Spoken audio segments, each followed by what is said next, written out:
Hi, I'm Jen Newton, a registered dietitian at the Sky Lakes Wellness Center. We're back in the kitchen today, and we're going to be making a savory Dutch baby with balsamic roasted vegetables. Now, Dutch babies are kind of the history of them, or their origins are a little bit unclear. Some sources would cite that this is tied back to the Pennsylvania Dutch. Others cite the state of Washington. So regardless of where it comes from, essentially a Dutch baby is a large popover. We are going to be using or doing a savory version.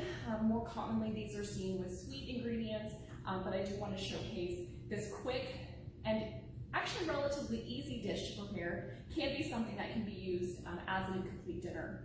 So you see in front of me, we are going to be using some broccoli, onion, bell pepper, and some yellow squash for our toppings with it. We're going to roast this in the oven, and while that's roasting, we're going to prepare our batter. So the first thing we're going to do is get our vegetables ready to go in the oven.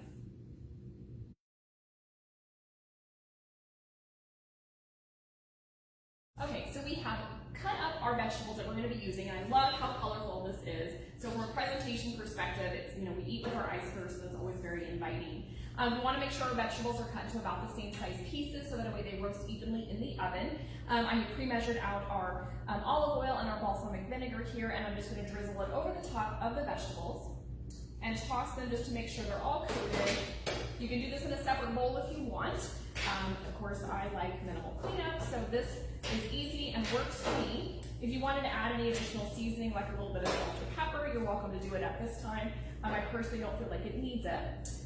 So once these are tossed and nicely coated, then I'm going to stick these in the oven to roast. The oven is preheated to 425 degrees. They're going to roast for about 30 minutes. And while these are starting to roast, I'm going to get our batter together, and then we'll talk about some of the little tips to make sure that your Dutch baby turns out the way it should. Our vegetables are in the oven roasting, and while those are roasting, we're getting our batter ready to go.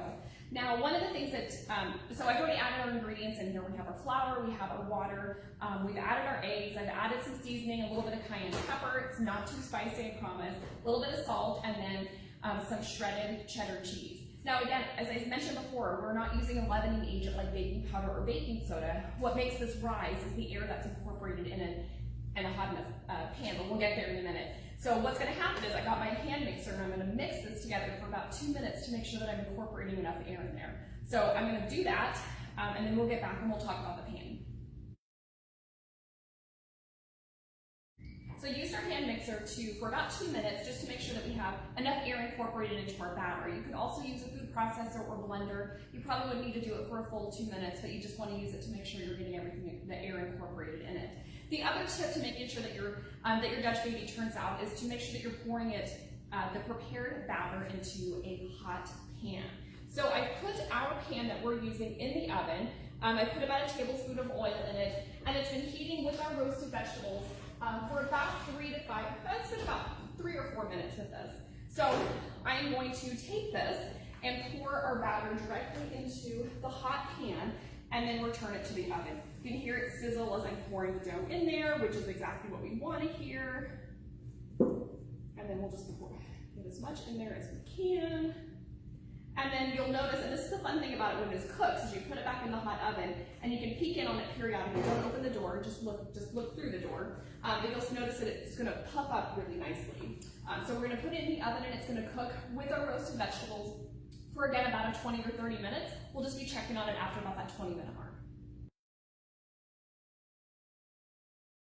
Okay, so our timer's about ready to go off for our Dutch baby, so saying that it's ready to come out of the oven. And so I wanted to make sure and hopefully get you to catch this. So when it first comes out of the oven, it's going to be really popped up, just like a popover would be, but it's going to fall pretty quickly. So don't panic if that's what happens to yours. I wanted to hopefully be able to show that to you, so you just know that's what you can expect. So grab this out of the oven, and it looks so pretty. I'm going to grab our vegetables out of here too while I'm at it.